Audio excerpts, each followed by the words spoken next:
you. Okay, so thank you so much for agreeing to the interview. If we're just going to introduce ourselves a little bit. Hello, I'm Gabrielle. I'm an exchange student from France, and I'm part of the LGBTQ community, and I'm really glad I'm going to interview you today. I'm so excited. So I'm Sarah. I'm an Asian and Asian American Studies major, so I just really love intercultural communication and multilingualism, so I really love the work you're doing, and I'm also part of the LGBT community, so everything you talk about is right up my alley. Hi, I'm Malice. I am a linguistics major. I really like your focus on like non-Western like LGBT community a lot. I'm very happy to be here. That's great. Would you be comfortable introducing yourself a little bit? Of course. My name is Joanna Chojnicka. That's the kind of way to pronounce it, but you can call me Joanna, that's perfectly fine. I've been living abroad for a long time, and if you called me, if someone calls me in the street and says Joanna, I may not kind of realize that it's me, so Joanna or Joe is fine. So kind of people in the UK call me Joe, and I'm very comfortable with that, also because it's gender neutral in a way, because you can also be Joe with an E at the end. So that suits me fine. And currently I'm doing this project about gender transition narratives on Polish social media. But I have been doing work on discourses of the LGBTQ+ community in Central and Eastern Europe for quite a while. So I looked at also kind of homophobic hate speech in Central and Eastern Europe. That gave me burnout, so then I moved to look at the strategies of resistance, so the strategies of kind of linguistic, discursive or linguistic strategies of reacting to those discourses, to those kind of homophobic or transphobic discourses. And that was way more exciting. And kind of just the way gender and sexuality are constructed on social media with kind of linguistic or discursive means. Fantastic. That was so amazing. Very cool. Do you want to start? Yeah, so I can start us off. So concerning your the like trans blogs that you looked at, and you had a bunch of different lists. So it's really interesting because like the internet was such a different place, and the internet's like always changing. And like you talk about like social media and like TikTok and Twitter and how all these things are like changing the way that people talk to each other online. So I was curious what you thought, is anonymity in spaces like trans spaces better, or is it better to have like role models that you could put a face to? That's kind of what I was wondering. Yeah, I mean, if you ask me what's better, I have to ask for whom, right? Because it will very much depend on the needs of an individual person. So in a way, it's really a pity that those blogs are disappearing, because unfortunately they are disappearing. So when I was looking at blogs, they were already kind of disappearing. They were being closed down. They were not updated anymore. Now I look at YouTube, and a lot of people are moving to TikTok. So YouTube, the future is uncertain when it comes to YouTube as well. But blogs had an advantage over YouTube exactly because they allowed people to be anonymous, to write without necessarily using their name, without using their face, which allowed for a different set of discourses. So blogs were a space for people who were, for example, still kind of searching for their identity, still kind of considering if they should transition or not when it comes to the transgender community. So it was a space for people who were not yet certain, who they were or what they wanted to do with the knowledge that they were kind of discovering about themselves. And YouTube is a space that, due to its affordances, due to the fact that you have to show your face, and of course we may claim, okay, it could be in theory possible to use a mask or, I don't know, use an animation or anything, but we know that YouTube is kind of more about community rather than about narratives themselves, right? So blogs were kind of more about the narratives themselves, and of course you could kind of follow a blog, but it was not so much about the interaction. But YouTube is actually a lot about the interaction and having followers and interacting with those followers.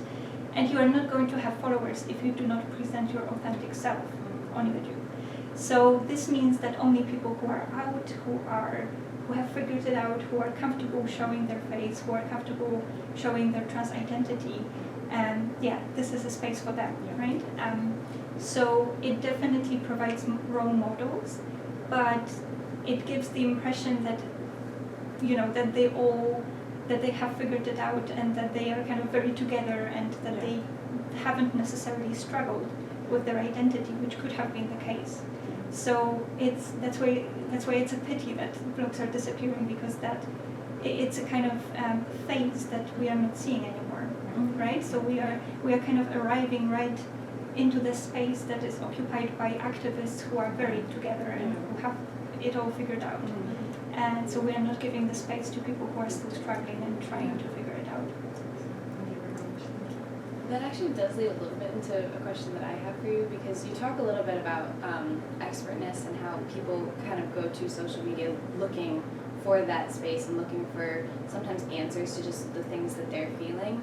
And so a lot of times on social media, like, we will have those people who are fully comfortable showing their authentic selves, but then you will also have people that are not fully comfortable or could be spreading like misinformation and stuff.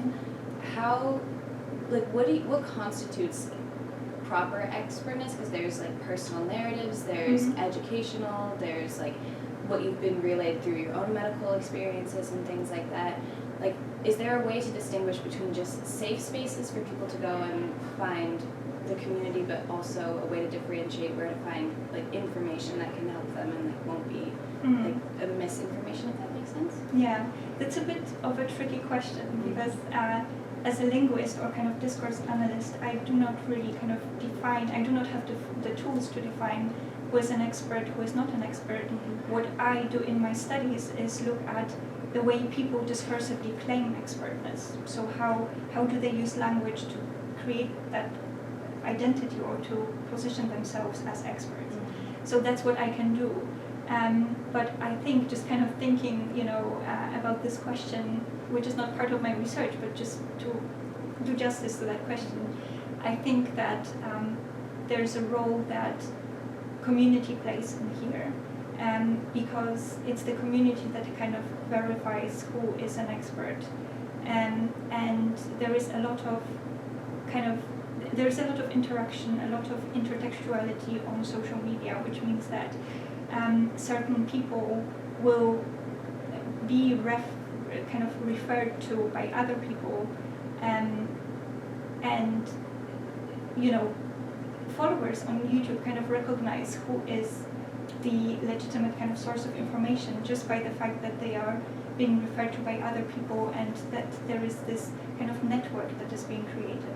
So I'm thinking in particular about the whole discourse around irreversible damage, which was a book about early onset dysphoria, this kind of completely misconstrued idea of transgender identity as a contagion in a way, right? And kind of spreading among young kind of communities. And so this was picked up by quite a lot of trans creators, and they collectively created a counter-narrative. And because they were kind of referencing each other, and they were, basically taking this book apart and showing in what ways it's wrong and it's, completely kind of misguided and everything. This gave the followers confidence that what they are saying is right, because there were just so many different channels picking up this issue and criticizing that book in a very kind of informed way, in a very put together way, with kind of a lot of references to other studies, and that creates this kind of idea. Okay, this is a legitimate source, and this is something that I can trust because it's many people who are saying the same thing, and they are kind of referring to each other, and this creates this kind of idea. Okay, it's not just one person who's saying that; it's the whole community. So this is something that I can trust. That's kind of how I would see it. So it's again about community and about network. It's not necessarily about one person claiming expertness for themselves, but it's about the way different trans YouTubers are mentioned in various videos, and it creates kind of discourse, this interaction or conversation that they have.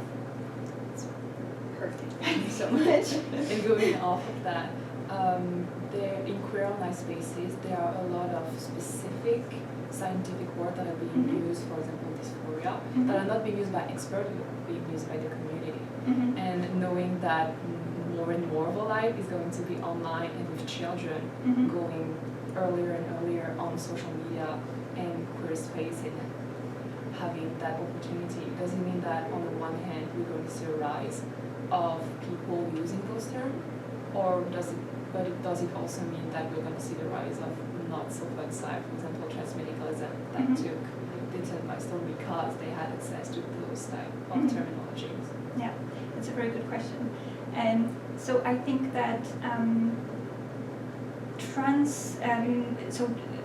medicalization of transness, the medicalization of the discourse on the trans identity, and this was how it all started, right? So first of all, we had this medical discourse created actually here in the U.S. by psychiatry doctors, right? By medical professionals who noticed this transsexual phenomenon, as it was then kind of referred to, and recognized this as a medical problem, as something to be fixed, as something to be treated or cured, right? And it is the right thing, and it is legitimate to move away from looking at transsexuality this way. Now we are kind of moving to talking about transgender as an expression, a natural expression of gender diversity, right? So in the medical discourse, cisgender was the norm, and then transgender was an aberration that needed to be cured. And even if the doctors had kind of a lot of empathy and sympathy for transgender individuals, it was still with this assumption that there's something wrong with them, there's something wrong about them, and they have to be fixed to kind of fit this mold of cisgender society. So now we are moving towards a discourse where we recognize that gender is very diverse and that cisgender but also transgender or intersex people are just all natural kind of variances of gender, right? So I think that this is the right direction, and we should go in that direction. But that does not mean that medical terms are necessarily kind of evil or wrong in themselves, because many transgender people will still need medical interventions. So it's kind of about what we apply those terms for or how we use those terms, right? There's nothing wrong about them as such. It's just wrong to kind of assume that this is all there is to being transgender, right? That there is this medical side of things that kind of determines everything. So we need to kind of switch the significance of it, and say that the medical intervention is still something that many people will require, but it's the medical interventions exist to improve their quality of life rather than to fix them, because there's nothing wrong with them, but they may need some interventions to make their life better, make their life more comfortable, right? But it's not about fixing them because there's something wrong with them. It's about adjusting certain elements of their lives to match their expectations. So I wouldn't say that there is necessarily something wrong with medical terms, but it's about how we use them, and they can be used in wrong ways, and that's what we should avoid. We do not necessarily need to avoid medical terms as such. Thank you so much. Hey, do you mind if I just ask a little follow-up question to that? So you said that's something we need to avoid. What would you recommend, how to educate people on how to avoid using those terms incorrectly? And stuff like that? Do you have any thoughts on that? It's really just about solidifying new ways of talking about these things in discourse, because the more we talk about it in this way, the more people will come into contact with these new terms and accept them, right? So it's every time we use a specific term, it gets a bit more fixed in the discourse. It gets kind of solidified, right? I call it solidified. So if we step away from outdated medical terminology and just use as much as possible those terms that are considered to be accepted today, and people will start using them simply because they will be more familiar with them. It's about the terms that kind of circulate in the discourse, right? We may imagine it as a kind of space where all these different terms kind of circulate around us, and it's about picking the right ones and kind of letting the other ones maybe get forgotten, right? They because they will be not picked up by speakers, they will kind of disappear after a while. That's kind of how I see it. Thank you. So kind of going off like language and how language is used, would you say like as a like personally, like as a bilingual who's learning a third language, I've felt like safer using a language other than English online, because I feel like since English is like the most widely spoken like second language in the world, most people, it's like a world language right now. So is it like, do you think it's better for anonymity and to foster like smaller, tighter knit communities if those communities like don't like use English? Like if they use languages other than English, is it more so like, does it help to kind of like foster like togetherness in that way, or have you seen like sort of like anything like that?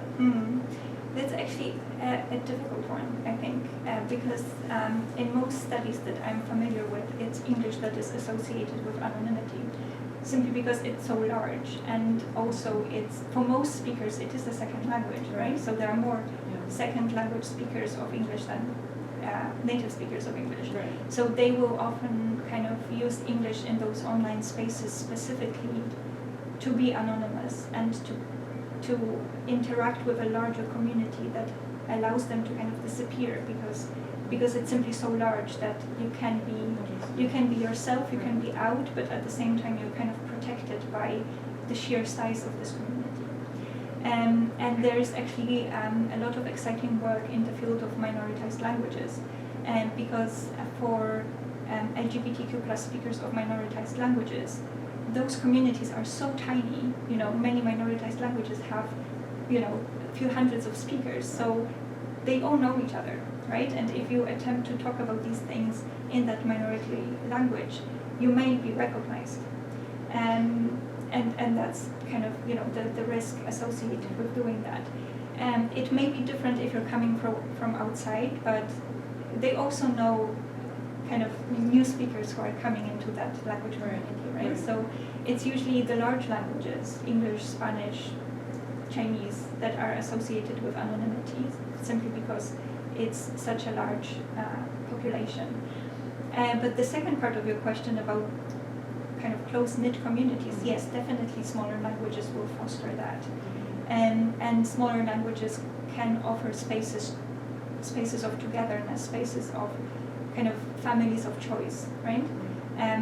But yeah, there are kind of two parts to that question that need to be separated a bit. English is usually the language of anonymity because it's so large and because it's kind of easier to disappear in that community because of its size.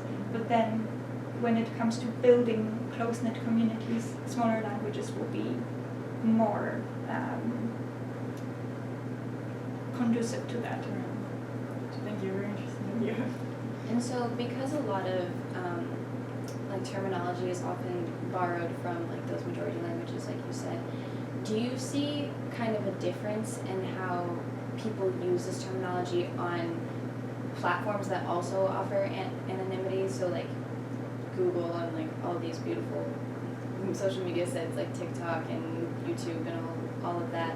And then like when people step out of a virtual setting and move into like their local communities, does that discourse continue? Like does that language continue, or does it turn into something different because the anonymity might not be there? Yeah, it's a very good question and quite an exciting part of my research, because there is definitely a difference between online discourses and offline discourses. I kind of try to, I make an effort at I try to make it clear that what I do in my work is researching online communities, and I always kind of emphasize that in my publications, that I'm looking at online narratives, and that this is important because offline narratives may look completely different, and many of the linguistic kind of strategies that are applied online may not exist offline. And this is definitely the case, at least in Polish kind of discourses that I look at. And currently there are more and more discussions, more and more conversations around trans identities in Poland. So this is definitely becoming more and more visible in the mainstream discourses. So I looked at the articles available on this, and there's a book written by a very kind of famous Polish journalist whose child came out as trans. So he has a daughter who motivated him, or kind of forced him to become the face of the movement of parents or families of trans kids. And he's an amazing advocate, an amazing activist, and he has made 2 documentaries, movies about this, and has written a book which is a collection of interviews with trans kids, but also their parents and other members of the family. And the discourses are just so much different from what I see online, which is really interesting. And it one reason could be simply down to the differences between spoken and written language, because the internet discourse resembles more the spoken variety, the spoken register. And when you publish a book, you are bound by written conventions of the standard language more. So for example, when it comes to those English terms, you will be expecting them in written publications less, simply because there are those conventions of what is proper standard Polish, right? And it will not include those terms. So I actually kind of tried to count the terms coming from English in that book, and they were limited to coming out. So coming out is a borrowing, is a kind of a word that exists, that functions in both online and offline discourses in this form, right? Coming out. So it's not translated. And then another one was dysphoria. This is a slightly different case, because in most cases it has been modified to kind of fit Polish grammar. And so you would, for example, spell it slightly differently. Instead of PH, you would spell it with an F, right? To kind of reflect Polish orthography more. But coming out is just used the way it's spelled in English, and it's a case of code switching, essentially. So there are, just a handful of terms that are used in those offline discourses in comparison to online discourses, which have much more of those multilingual terms.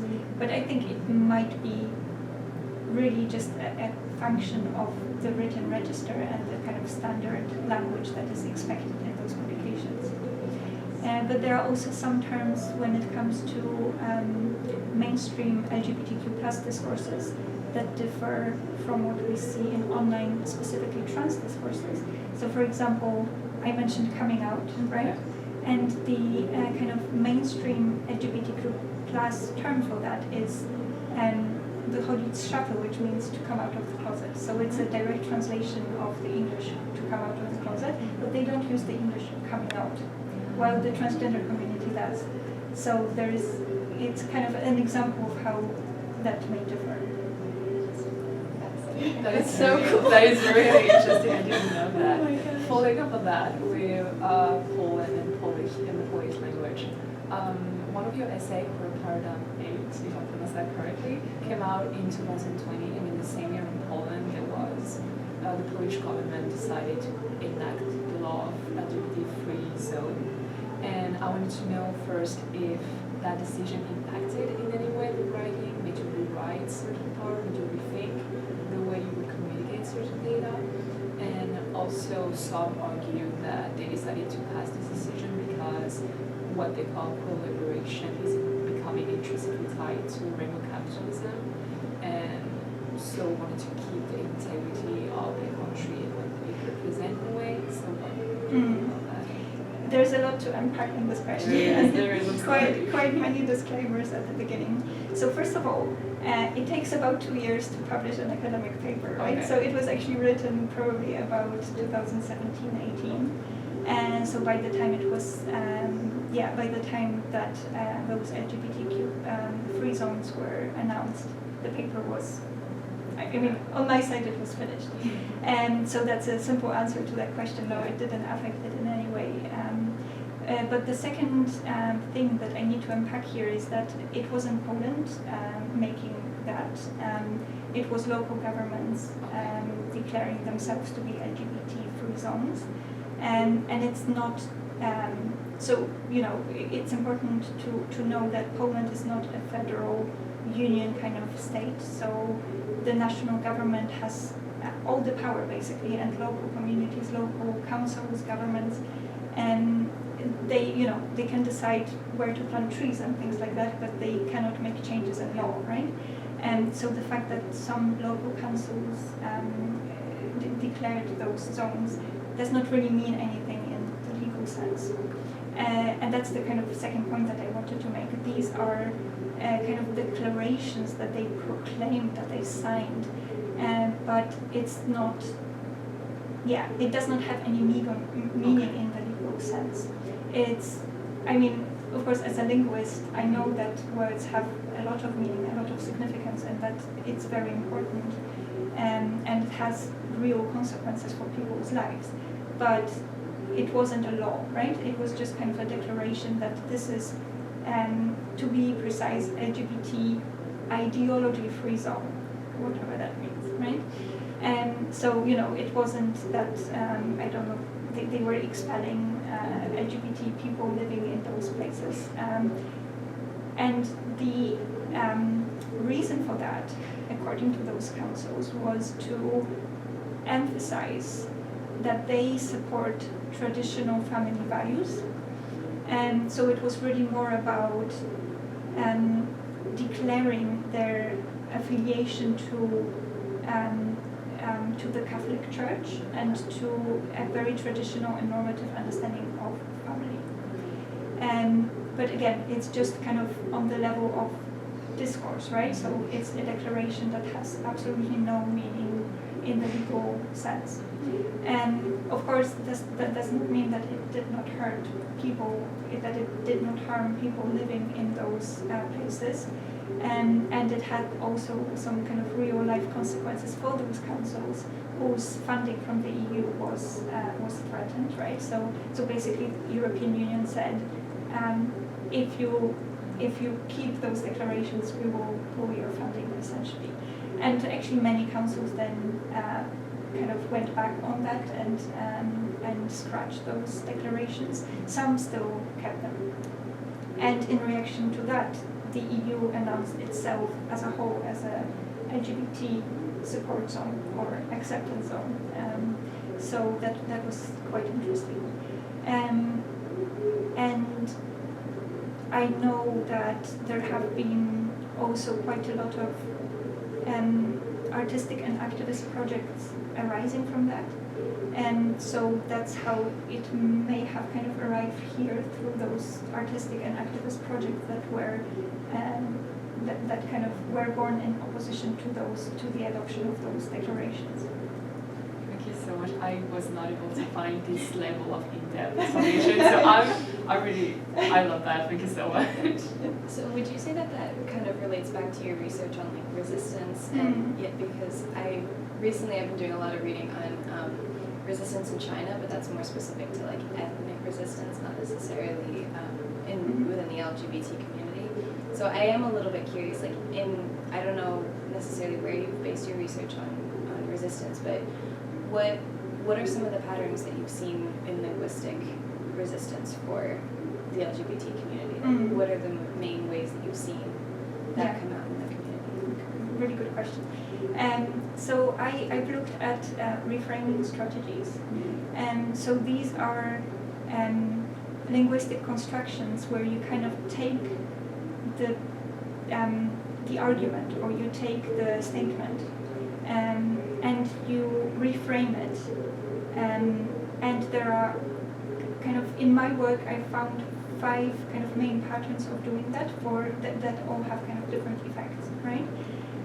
So for example, one way of doing that would be to simply deny it or to refute it, right? So if you say, I don't know, so you would simply add a negative there, right? Say gays are not sinners, and that's kind of the simplest reframing strategy.